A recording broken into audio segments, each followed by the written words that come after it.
say Hlavenka, and then I start spelling it, and I'll be like HL, and I'll pause.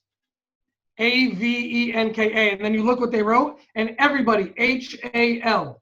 I'm like, where did the A come after the H? And I pause long enough, but 99% of the time I'll be like HL.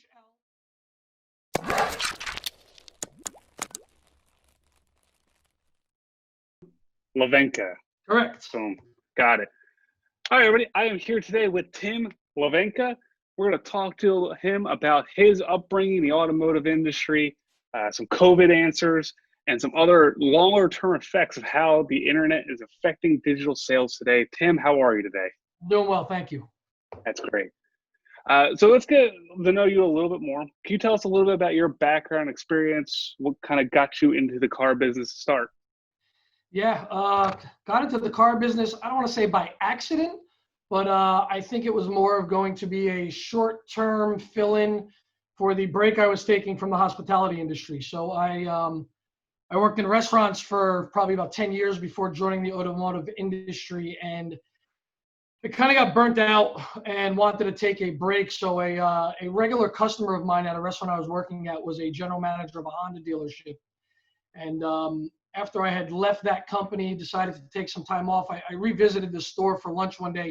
He happened to be there. We were chatting, and he told me that I should really consider getting into the car business. He thought it was something I would like. It's a people business. You're talking to people just like I loved in the restaurant industry.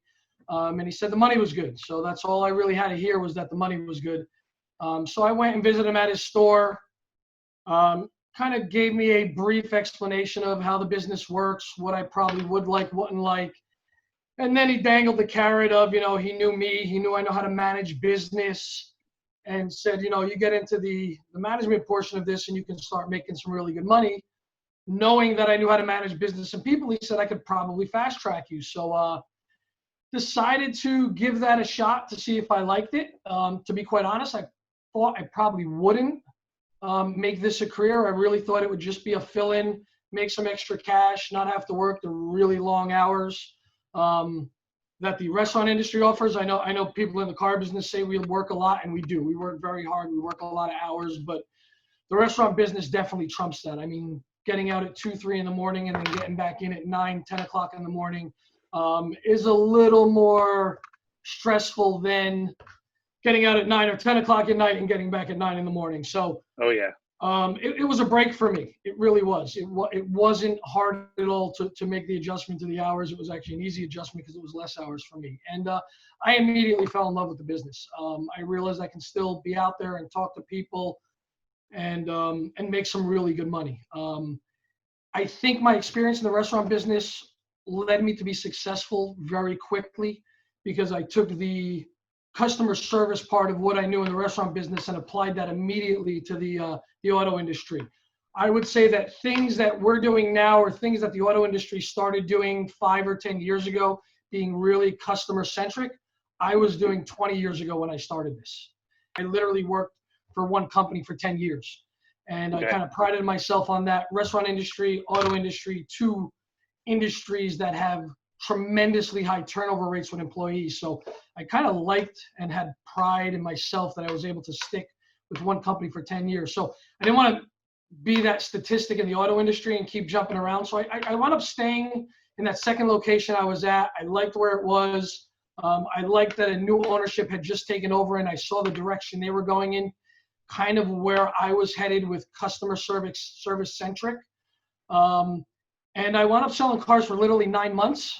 I was able to generate a lot of business for myself, even though it was not in an area where I lived. So I didn't know a lot of people there. I didn't have a customer base, but I found ways to generate business for myself and for the dealership. And the management took notice of that. And within 9 months, they're like, hey, do you want to move up to finance? By that time, I knew finance made quite a bit more money than salespeople. So immediately jumped on that. Did that for about a year and a half to get the knowledge of, the back end part of the business, which, again, helped me progress, learned how to desk deals better and progress through there. Eventually stayed with that company for about 10 years, worked my way up through the ranks to become a general manager of a high volume Honda dealership. And then wound up leaving there when I had my first child about 7 years ago. But during that time, I saw the shift of digital marketing.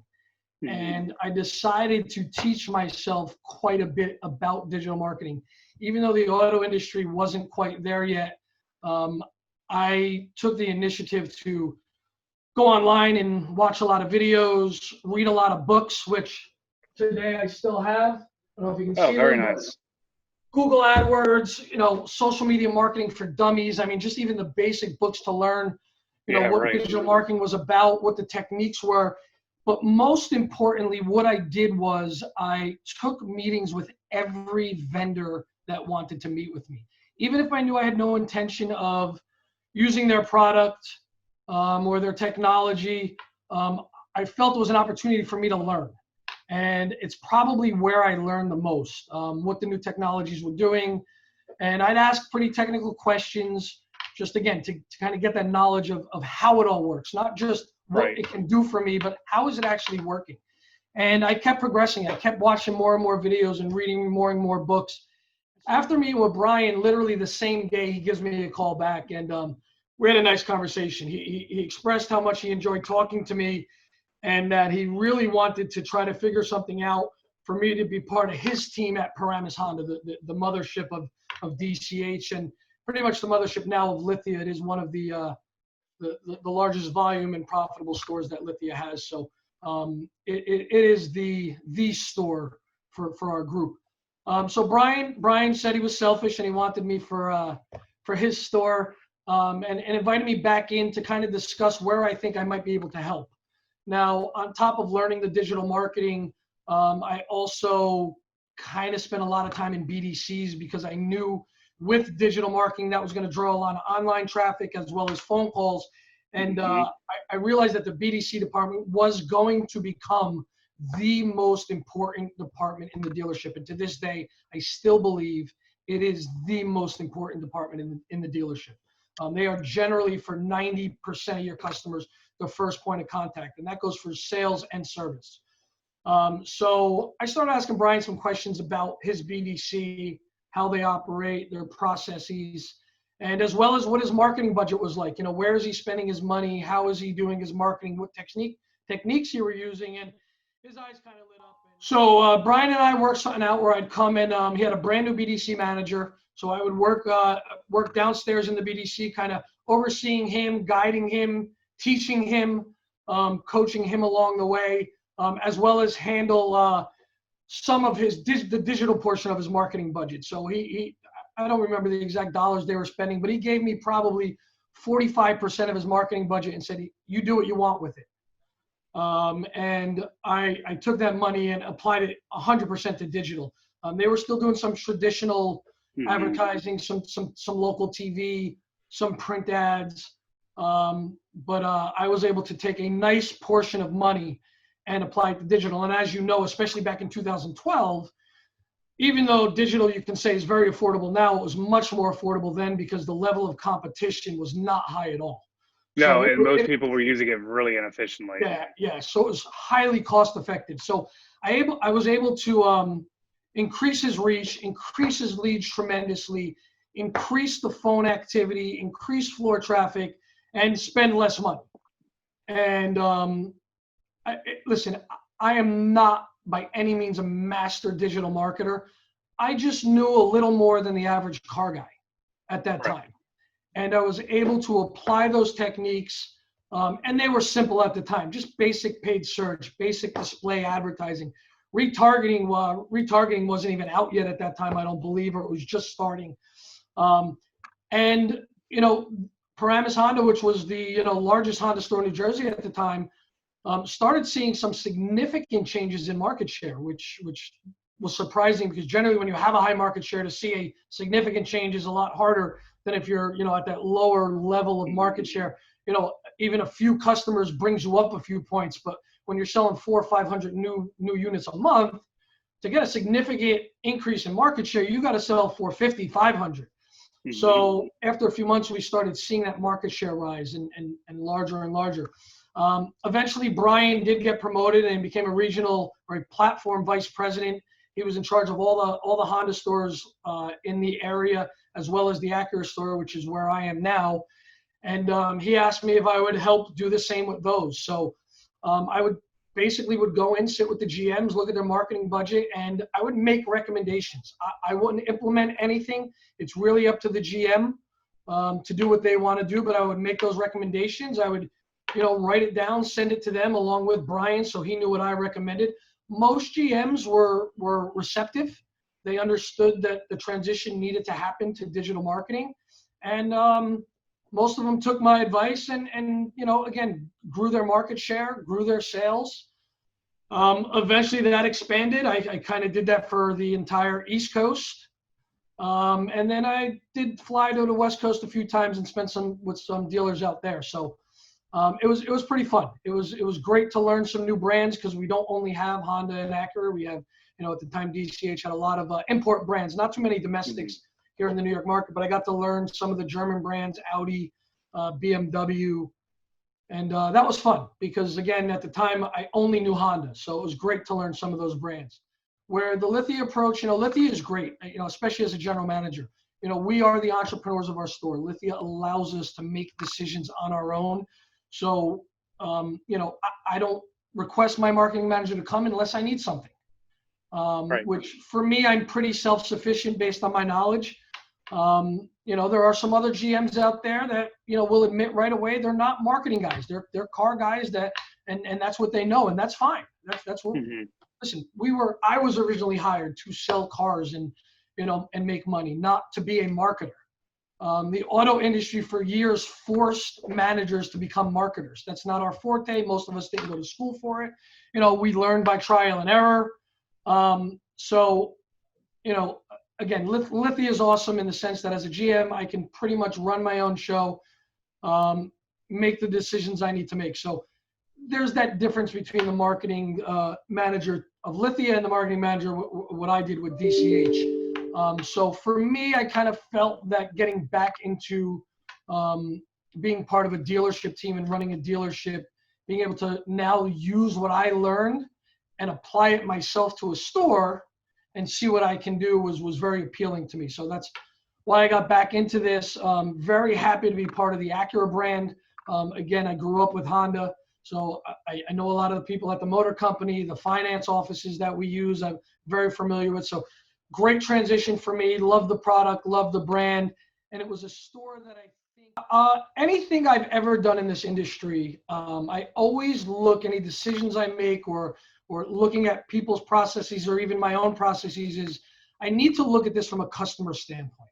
I need to really take my dealership hat off and look at this as objectively as I can or subjectively as I can as to how do consumers look at this.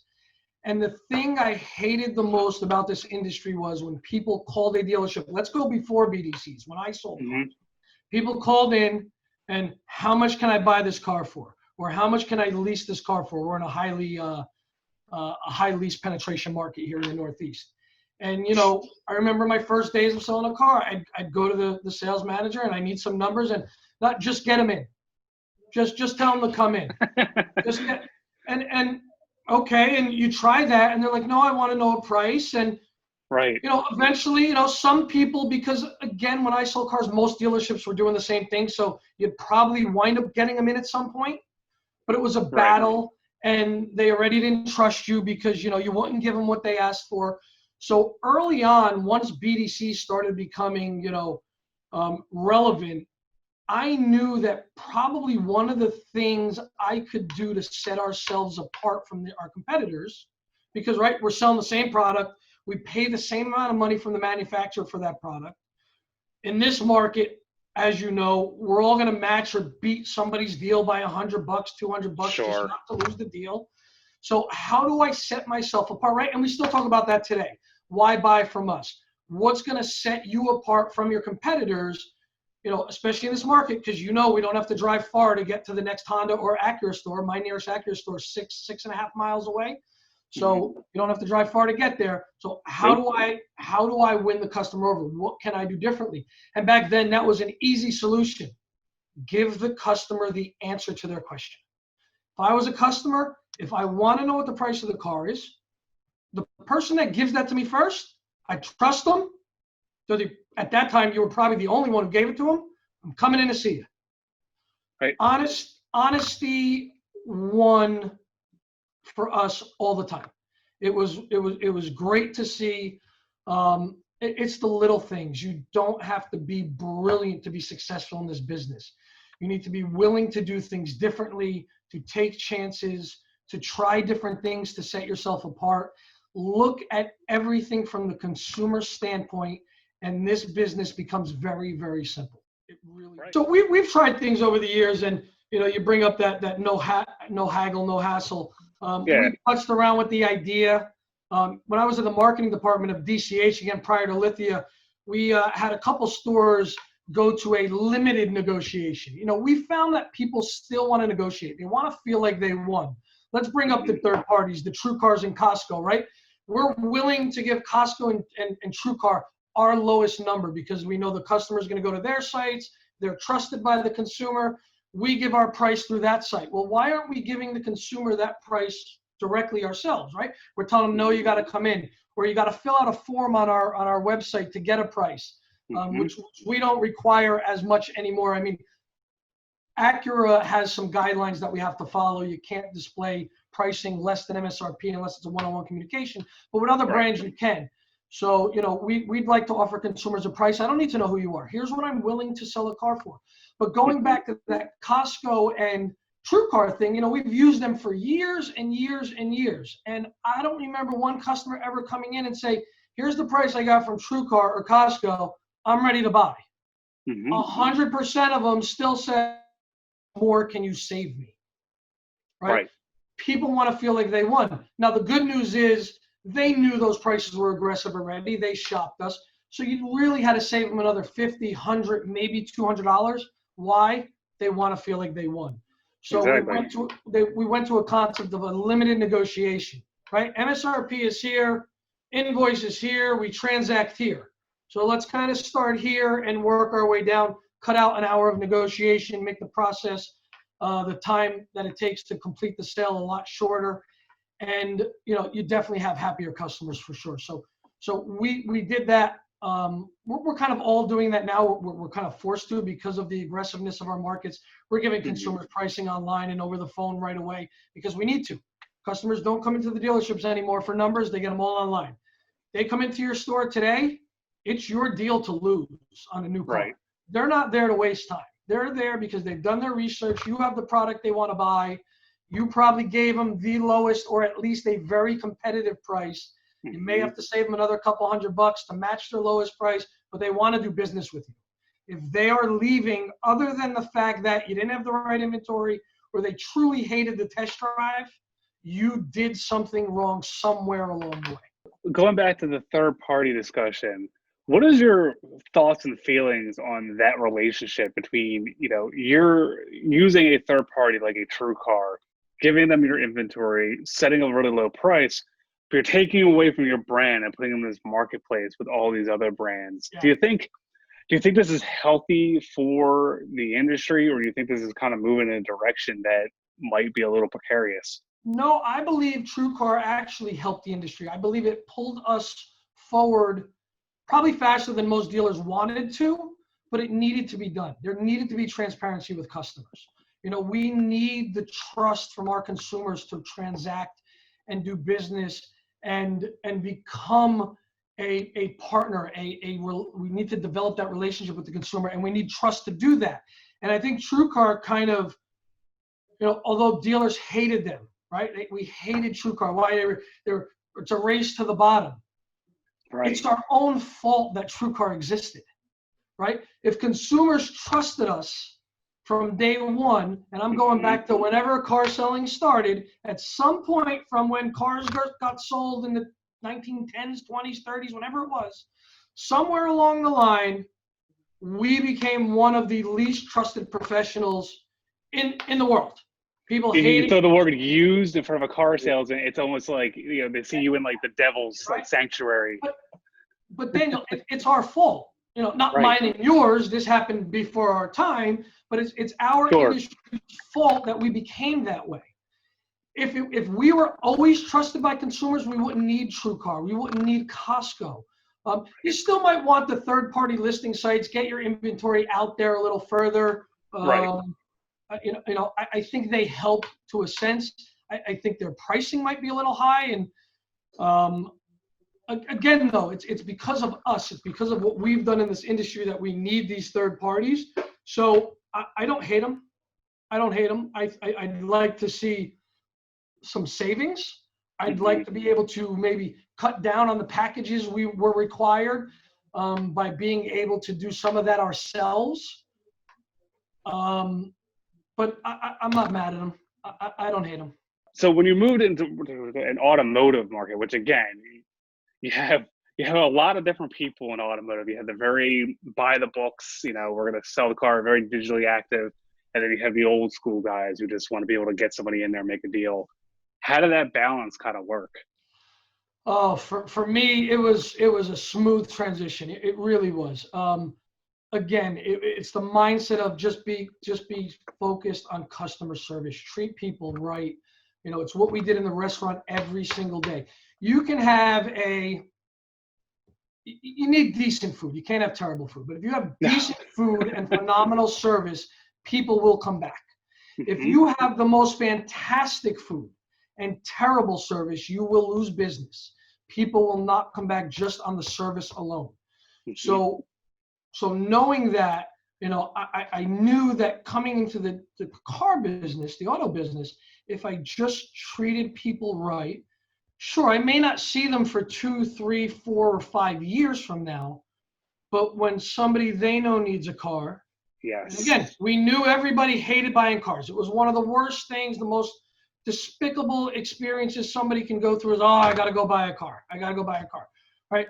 But if somebody had a great experience and they heard somebody say, I got to go get a new car, you're going to be the first one to say, oh my God, I know a guy. I know a guy that's going to take great care of you. He's trustworthy. He's going to do the right thing. It was a tremendously easy transition for me. And if there are any restaurateurs out there or people in the hospitality business that are listening to this, reading this, watching this, that are thinking about leaving and want to make a move to a different career, really take a look at the automotive industry. It is all the great things you love about the restaurant industry you still find here. You're around people every day, different people every day, but you still have the family that you work with, right? In the restaurant business, the people you work with are really your family. You spend more time with them than you do with your real family. Auto business is fairly similar. Even though you don't work the same amount of hours you do in the restaurant business, you're still here 10, 12 hours a day, 5 days a week, sometimes 6 days a week. And you're spending a lot of time with these people. So you still have that work atmosphere where you're working with family. The people around me, they're my family. I'm nobody's boss. I am their leader. I am their teacher. I am their coach. If I need to boss you around, I don't need you. You're not for me. I shouldn't have to boss you and tell you what to do. So let's get to the Lithia thing, right? The transition of Lithia. What were the challenges? There really were no challenges. Lithia's whole philosophy and why they allowed the GMs to kind of run their stores is, we pay you well to run a store. If they need to micromanage me, they don't need me. They can pay a guy an admin type salary and just tell them what to do every day. Lithia also knows that we have a pulse on our market. We grow up here. We live here. We know the people here. Where, they're from Medford, Oregon. They don't know the East Coast market. They're learning it. I'm sure they know it well now that they've been, owners of dealers in this area for 6 or 7 years now. But they didn't know the market. So they trusted us who've been working in this market for so long to run the store. So the easy transition for that as well. The only challenge with Lithia for me was, as a public company, there's quite a few audits that are involved. Sure. So there are a lot of things I have to watch, admin-wise, paperwork-wise, signing off on things that you got to be really careful with, because they are a public company, which you got to CYA a whole lot. Yeah, absolutely. And it was a little bit of a challenge, but for me, I love it because it taught me something I probably wouldn't have learned if I stayed working for privately owned companies, single point dealership owners. They don't really get into that kind of stuff with you. Some of them don't even let you see a financial statement. They want you to run a dealership, but you can't look at the financial statement because they don't want you to know how much money they made. Now, I will tell you this, in working with DCH, who is privately owned, they share their financial statement. You absolutely need to look at a financial statement to help refine your dealership and know where you need to make adjustments and do things. So if there's dealers out there that you're not sharing your financial statement with your general managers, I would reconsider that. Even if you want to hide some net income somewhere, things like that, that's fine. But they need to see the financial statement on the departments they're responsible for and be able to manage that. Do you think that more stores will become like a Lithia-owned operation where large groups will be buying up larger chains in order to combat maybe some of these like third parties? I don't see to the Tesla side. I don't think you're gonna see a lot of OEMs wanting to sell directly like Tesla does. Me personally, I think Tesla would benefit from actually franchising out. I think Tesla needs more auto industry people in their company, because really they're a technology company right now selling automobiles. Right. I think they need some automotive people in there to kind of guide them in certain ways, and no knocking Tesla at all. They do a fantastic job. I actually just drove one of their cars recently. We took one in on trade. First time I ever drove a Tesla. They're amazing cars. Going back a little bit, I do think you're going to start seeing the Publix buying more and more stores. Okay. I think not so much because they have the spending power. There's a lot of people in this country that have spending power and have money to buy dealerships. I think the current owners, younger generations, the kids of those owners, you're starting to see that they don't really want to maybe be in this business. There's plenty that do, but I'm seeing a lot that do not. They want no part of remaining in the auto industry. You got to understand these dealers that are getting older and want to sell. These guys, when they bought their stores at the age of 30, 40, or 50, they were at the stores 7 days a week if they were open 7 days, busting their butts 80, 90 hours a week. And these kids kind of grew up probably not seeing their fathers that much or their mothers, that were working at the dealerships, and they probably don't want the same for their kids. They probably want to stay home and spend a little more time. So I think you'll see a lot more selling because they just don't want to be part of the business anymore, the industry. It is getting more difficult to run dealerships. They are less and less profitable than they were. So I do think you'll see more Publix gobbling up stores, more for that reason. Now, I know we'll talk about COVID a little bit, but COVID-19 may accelerate some of those sales. I know the government has some great loans out there for the smaller businesses. I also know it's been a challenge for some businesses actually getting the money. So depending on what state you're in, how long the shutdown is be, some of these smaller guys may not have the capital to survive a 2, 3, 4 month shutdown, and maybe not a full shutdown for those months, but the recovery time coming back, if it takes longer, they may not have the capital or the means to continue to run their dealerships, and you may see some sales. You may see some sales pretty quickly coming out of this. So I think your Publix will continue to grow and buy more and more stores, but I forget what the percentage is that Publix own. It's still a fraction of the new car franchises in the United States. It's a small fraction. Last time I remember, it was like 6 to 7%. Yeah, it's not a huge number. It's something not big at all. Yeah, it'll grow, but the days of the Publix dominating and owning the majority of new car franchises, I think you and I will be long gone. I don't think that's in our generation. So we touched on COVID. It's a huge topic, but I want to talk some of the things that even before COVID were items that were coming up more and more frequently. Things like digital retailing, things like directly selling to a customer, home delivery, things like Carvana. What do you think of those trends had any kind of merit to really take a foothold? And what do you think are some that might not be ready just yet to take off? All right, pre-COVID, let's talk about the digital retailing, pick up and delivery of service, pick up and delivery for new cars if you want to, delivery at home for new cars. I don't know if I'm missing anything in there, but or mobile servicing right now. Anything you can think of. Right, yeah. we'll do mobile service as long as it's something we can do. Some services you can't do mobilely. I think all of those, and we did most of those, probably other than mobile service, we did most of those prior to COVID, and we're talking years prior to COVID. I've had digital it's funny, I get all these companies start emailing you now with COVID, digital retailing. I've had digital retailing on my website for this dealership since November 2017. So I was over two and a half years, or almost 2.5 years of digital retailing. And it's amazing to me that, all these stores now, all of a sudden, digital retailing. Same with digital marketing back in 2012, right? Stores were doing it, but only maybe 10 or 15% were doing it when 90% should have been doing it. Well, 90% of stores should be on digital retailing 2 years ago.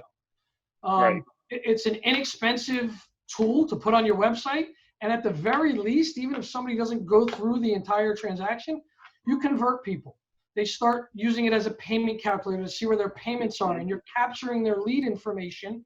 And at least we can now follow up with that customer, where a lot of times people would come on your website, they bounce off, you don't know who they are. Right. So, we had that. We've offered pickup and delivery for service and sales and mobile test drives at your home for many years. Now, I will be honest and say we didn't promote it as much as we are now. But it was absolutely available, and we'd send out email blasts to let people know. People are now taking advantage of it way more than in the past. I'd say in probably the last year, let's say pre-COVID, maybe 1 or 2 customers a month would pick up and delivery for service. Now it's easily 1, 2, maybe 4 or 5 a day. Wow. I think that continues past COVID. I think when people see how simple and seamless it is, and how convenient it is, I think that continues. Digital retailing, yeah, I mean, I've heard the stories from the third parties who offer the solution for 2.5 years, how many people buy cars online and you make more money in F&I, and I've had it for 2.5 years, and I've had not one person buy a car start to finish. Not one. Right. Not one single one. I've had people go through and calculate payments and negotiate deals, even submit their credit app, but that's pretty much as far as it went. Everyone came into the store and took delivery of the car. Do I think eventually people buy cars fully online? Absolutely. I think some markets you'll see it a lot quicker than other markets. I think this market, it's probably one of those things that we'll see later on. I don't know if we're going to talk about it, but you talk about autonomous driving. Let's talk about it. It's going to happen. There's going to be cars available. Right. Do I think it takes over the world? Never. I think people still want to drive cars. There is fun in driving cars, a lot of fun. And, they talk about the millennials don't really care. Well, guess what? The Gen Xers like myself, our kids aren't millennials. They're a little beyond that. And we're teaching our kids to have fun with driving cars. My son is 7, and he can verbally tell you how to drive a manual transmission. Well, I have a stick, and it's funny because my lot guys, when we get a trade-in that's a stick, they sit here and they tell me I can't move the car. My dummy me is like, why is it blocked in? They're like, no, it's got that sticky thing, and like. You're like, get the 7-year-old in here. He'll get it out. So my 7-year-old who sits in the back, I kind of, as I'm shifting, I tell him what I'm doing with the clutch, what I'm doing with the gas, and sure. And he loves cars. He really does. And I think my generation, we love cars, and our kids will follow in that footstep. But listen, I think there's going to be autonomous car. I think there's going to be pods in the metro markets where you can kind of jump in it, and it's kind of like a bus route. You get in, you get out. I think that all happens like a down tram, the road. kind of. Yeah, but I don't think it totally disrupts the automotive industry, and there's no more car dealers because there's all these cars that you can just call and it shows up at your house. Because there are so many things I've heard about autonomous and what's going to happen, and there's just simple questions I have that people can't answer. Like, okay, there's all these cars are going to take over and they're autonomous, and you can just call and it comes and it brings you to where you want to go. And I'm like, okay, so what happens at 3 or 4 in the morning when 95% of these cars aren't needed? Where do they go? Where do they park? Right. Like where are you putting them? Are they going to find parking in the street? Right. And this is like as a millennial, I'll argue for my generation a little bit here. I think a lot of us want options. They want the option. So I think it's going to be something like, a higher trim package moving forward. It's going to be something that you can opt into. If you want something to make your morning commute a little bit okay, so you can eat breakfast on the go, you get on the highway, it does it for you. I think that's going to be really prevalent. But you're right. I drove from Chicago to LA when I moved out here, and we stopped in Denver.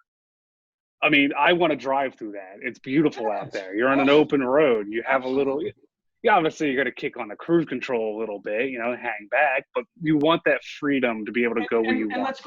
let's go back to Tesla, right? You said you want options. Right. Tesla, great technology. They have their autopilot that works fairly well. I know they've had some glitches and some hiccups, but Sure. you're going to have that. Us as humans, we have those glitches and hiccups all the time. A lot of accidents on the road. Look at car statistics for accidents. Exactly. Right. There's a lot of variables out there. You can't expect, like, if somebody builds an autonomous car, it's going to be perfect, never have an accident, it's going Sure. to happen. We all have computers. They all are glitchy at times. You might have to restart it to get it to work sometimes, things like that. But Tesla gives you options. And I agree. I think what you do see autonomous cars by themselves, but you start seeing the technology like Tesla has, where I can drive the car and experience it, but in that cruise control moment where I'm just on a flat highway that there's no excitement to, maybe I can just put it on autopilot, and if I have to answer an email or do something, I can jump on my phone and answer an email, answer a text, do something like that without having to stop and pull over. So, or careening off the highway. Yeah, exactly. I see that coming, but I don't think the autonomous driving that's coming down the road puts dealerships out of business. Daniel, my biggest pet peeve, and as you're talking, things pop in my head, my biggest pet peeve with this industry, and you had mentioned options. It's not just the millennials that want options. Everybody wants options. I want everybody options. As many options as you can give me, right? So we need to give the consumers options. But my biggest pet peeve in this industry is, we as an industry know we weren't trusted, and we've made great strides. 98% of the dealerships out there are probably doing the right thing, trying to be transparent and honest. Now, we're also a business. We're not nonprofit organizations. We do need to make money, right? But my biggest pet peeve is those other 2%. Those other guys that are out there that are still trying to operate under the old antics, because they're ruining it for the other 98% as well. Right. I could be doing the right thing. You could be doing the right thing. But if Joe down the road isn't, and that's the customer's first experience, their thought process is going to be that Tim and Daniel do the same thing. Right. And that's not the case. I'll give you a prime example. There are dealers around us, and I'm sure it's not just me, it's everywhere, who they want to be aggressive with used cars and advertise some really low prices. And then when you get there, we know nobody reads disclaimers, not in advertising, not on the bottom of your website. If there are 1% of consumers that read disclaimers, I would be shocked. Right? But like, you go there and you go to buy this used car because it's the cheapest one you found online, and there's a $12.50 reconditioning fee. It was right on our website. Like, I just, or you get frustrated. You just throw your hands up and you're like, I'm done. It's an Acura certified car, but it's an extra $1,250 if you want it certified. If you go to that store first, you're going to think every Acura store does that. Oh, they got it for $20,000, but I got to add $1,250 if I want it certified. And that's not the case. My prices include certification. Some other Acura stores may add it. And, that's on the OEMs, or legislation where they really need to kind of control those types of practices, because, we want to be trusted. We want to do the right thing. I think people understand we're for-profit organizations. We need to make a little bit of money. Sure. And we all know people will pay you a little more if you treat them right. Now, it's not going to pay you $2,000 more for a car, no matter how well you treat them. But somebody will pay an extra $200-$300 if you treat them well. If you do right by them, if they're a repeat customer, you've done right by them the whole time, they will pay you a little more money. They ain't paying you a lot more money. I know there's people say, oh, you'll always get paid more if you treat them well. For the most part, you will, but it's not thousands of dollars. I wouldn't pay anybody thousands of dollars more because they treated me great. I'll give them a couple $100 more, but it's not thousands. I'm really hesitant to talk about empathetic marketing because I think it's a little gross. I'm over it. There's no more COVID messaging. I think consumers are over it. People are itching to get back to normal. I'm not one of those guys, like, on social media. You'll never see me comment, like, or post anything about politics. If all you knew me all you knew me from was social media, my profile, you would never know if I was a Democrat, Republican, Independent. You'd have no idea. I refrain from comment. Same thing with COVID. You got half my friends talking about everybody needs to stay home, and half my friends saying this is a hoax, and we need to get out there, and they're just trying to control your lives. And Bill Gates wants to microchip you and give you, and again, getting back to Lithia, what a great company to work for. I mean, taking care of their employees, making sure we furlough more than we lay off, because we know things are going to rebound. We have some great people here. You want to retain your high performers for sure. So do the right thing. Don't disregard economics, but operate knowing that you're going to keep your consumers safe, your employees safe. Do what you need to do. You need to spend a little extra money to sanitize your dealerships, keep them clean. They're supporting that, right? Because if you don't do those things, and God forbid something happens, you're done. If you want to save a couple $100 or even a couple $1,000 now, you can ruin your reputation or even get shut down for the future. Now what? Yeah, you saved a couple $1,000, but you're out of business. Right. Or you ruined your reputation because you weren't doing the right thing, or you can't get people to work for you because you didn't treat your employees right. You lost a lot more than a couple $1,000, that's for sure. But at the end of the day, we need people to trust us and buy cars. There is enough business for all of us, right? There is a reason why there's a distance between Acura A and Acura B, or Honda dealer A and Honda dealer B. And in some areas, they're a lot closer than other areas, but the population supports that. There is enough business for all of us. And the more we can get the consumer to trust us, we will sell more cars to them, and we'll make a little more money on them because they trust us. We really will. And we'll all be more profitable. So I support my local Acura stores. I'm on the board for the Tier 2 advertising locally here for Acura. And that's what being on the board for Tier 2 is. It's to promote the brand of Acura.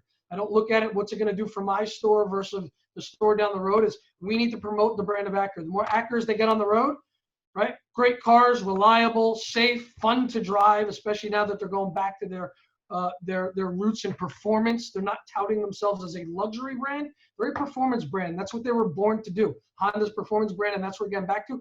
Fun cars to drive. They got a new TLX coming out with Type S coming back, which is going to be awesome.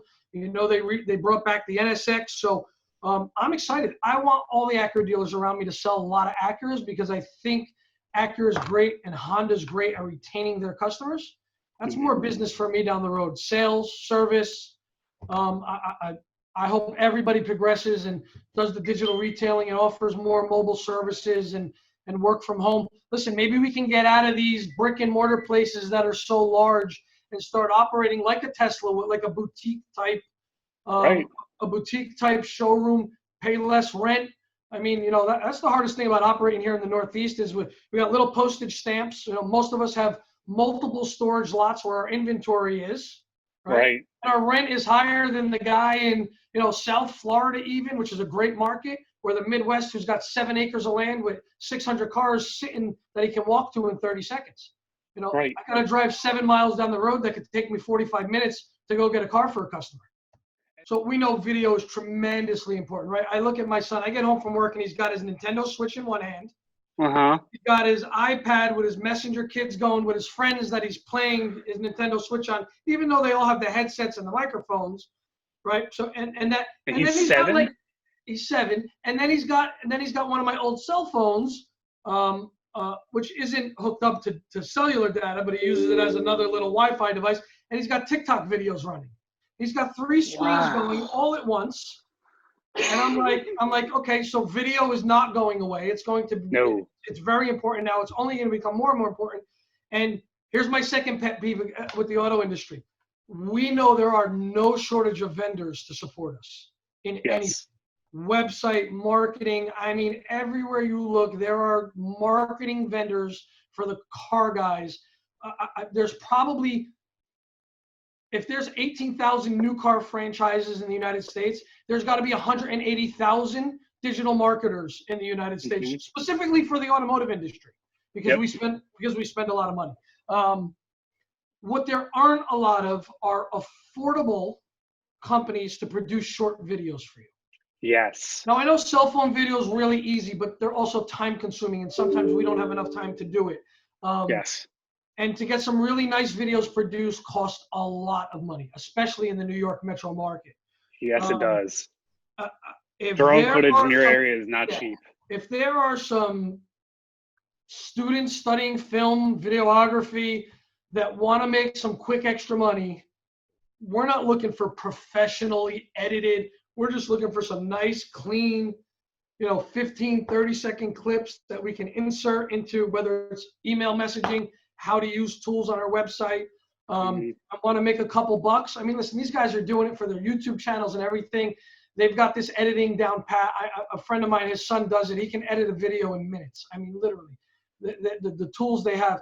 Somebody can make some decent coin just being able to, give me a monthly charge of $1,500 a month and make me 30, 40, 30-second videos, and you can make some good money on it. So definitely, there's a pet peeve for me on being able to create video cheap and quickly without having to do it all myself. It's easy for us to do it, right? We can film anything we want, video walkarounds. I'm not talking about stuff like that. I'm talking about nicer, informative videos on, again, how to use that tool, right? How to use my digital marketing tool on my website, because as simple as we think it is, we understand the business. And as much as we want to look at it as a consumer, we still understand the business and we know the steps of the sale. So maybe we do need hey, here's how to do this for dummies, kind of like the books I have, right? Digital marketing for dummies. And I can't create a video like that. I can't. I know where to implement it. I know how to market that video, but I don't know how to create it. So. Are you guys doing anything with like digital, like not interviews, interviews bad word, digital sales opportunities where you talk to the customer through like a Zoom or walk out to the car? More so now. Right. And prior to that, I mean, even now we're trying to connect with our customers that are just calling us. We're asking if they'd like to FaceTime with us, just so we can have that. Listen, people right now have been stuck in their homes for how long? And we're actually seeing people. Yeah, and we're actually people saying like, yes, I want to see somebody else's face other than my kids or my significant other. And I'm not saying it's a bad thing being with your spouse or your kids, but this isn't right. Everybody's saying this is the new normal. There's nothing normal about this. This is not the new normal. There's no normal here. People's. I guess I would say I'm fortunate enough that I can still come to work and I have a job. There's a lot of people who can't. They have to sit in their home. And there's a lot of people that are actually scared of getting the virus. My mom is one of them. My mom is 70 years old. She's a high-risk candidate. She doesn't have underlying issues, but being 70 puts her at high risk. She won't leave the house. We do the drive-by, wave. It was her birthday, wave outside. If she needs something, I drop it off in front of her house, call her. She comes to the door, she grabs it. I don't live far from her, so I've ridden my bike in her neighborhood. I see her in the yard. I peek my head over the fence, hello. So there's people that have been stuck in their house and they just want to see another face. So we have people taking advantage of Zoom calls like this just to discuss their car that they would normally do over a phone call. We've seen video. We've used Zoom or Google Meets to do walkarounds of used cars. If a customer, we got great photos online, but photos can't capture everything.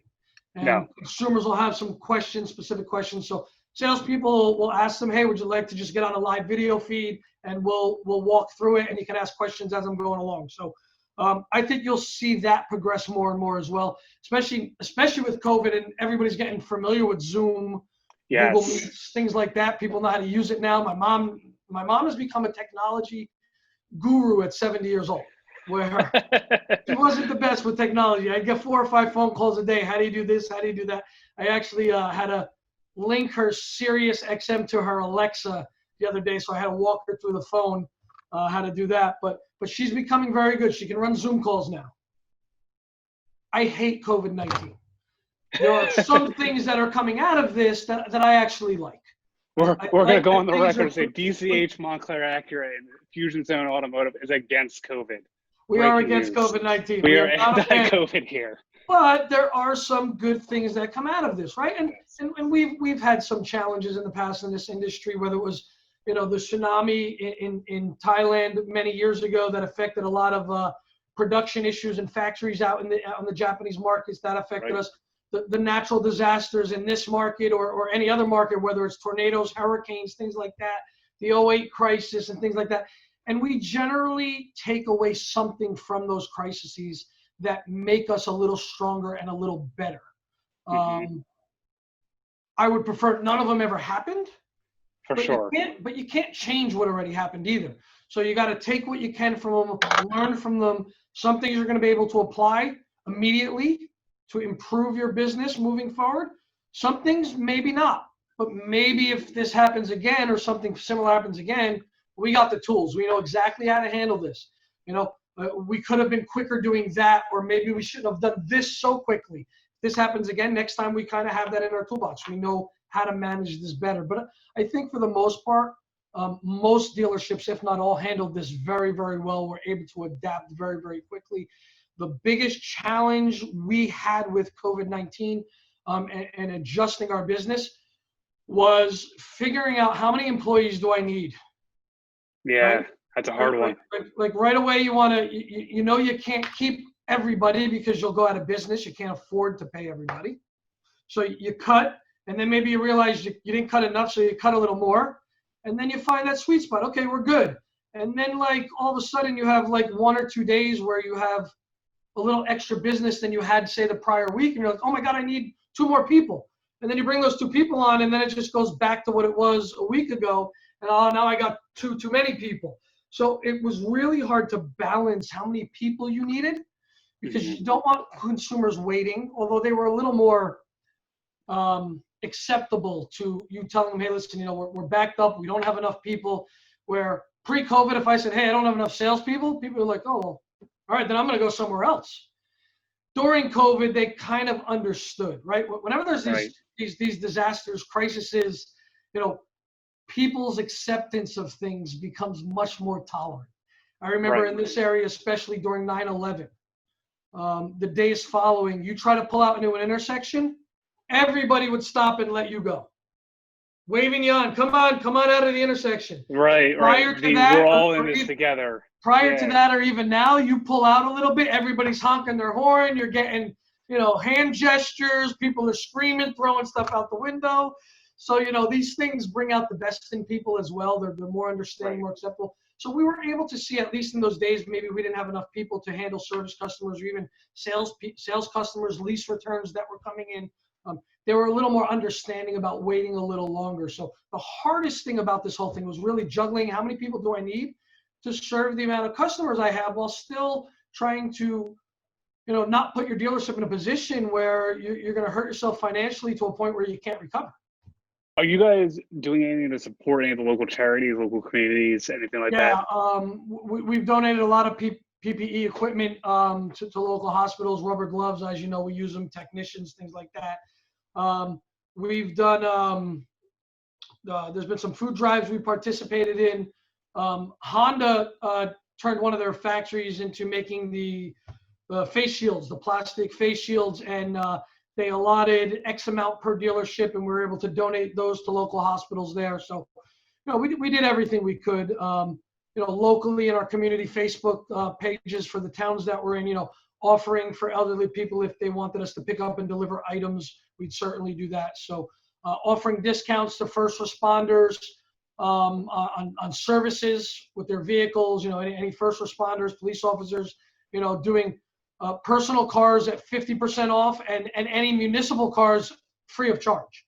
So if an ambulance, a police cars needed an oil change, obviously there's a limit. I'm not changing a timing belt on a police car free of charge because I got some shop guys I do need to pay and they are union. But if they needed minor maintenance and things like that, we weren't charging them for that. So, we put a lot of messaging out there to support the community as well. We're all in this together. We know that, right? Not just COVID-19, but the auto industry. I mean, that should really be our motto, is we are all in this together. And again, I say that we are about COVID-19, but we're in this industry together. And for us to get these consumers to trust us and change, we all need to do that together. So I just plead to my fellow automotive professionals to, do the right thing by your customer. Treat them well, be transparent with them. I promise you, your profits will not go down. You will still sell as many, if not more cars. You will still make the money you need to make. Everybody wins. Everybody's happy. Embrace technology. It's your friend, I promise you. And be safe out there. Thanks, Daniel. Thank you so much for stopping by, Tim. We'll talk to you soon, all right? Got it, bud.